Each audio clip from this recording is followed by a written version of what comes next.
We're going to start off by logging into the invoicing portal, and once we're in, we're going to stay on the dashboard because we have a couple of different options to start off.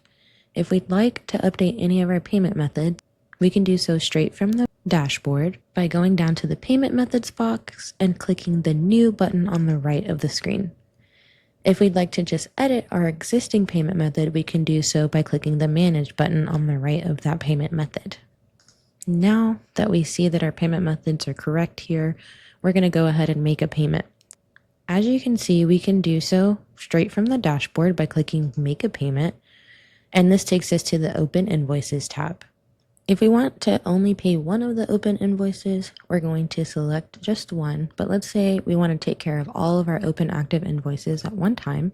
We're just going to go ahead and select all, and then we're going to go to the top right hand corner and click pay selected.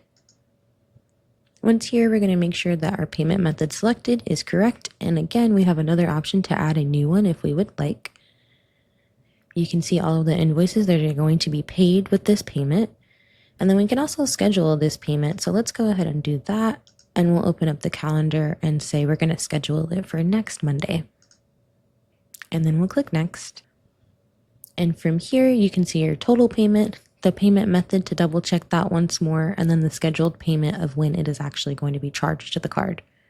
From here, we'll click confirm, and that is how you pay an invoice through the invoicing portal.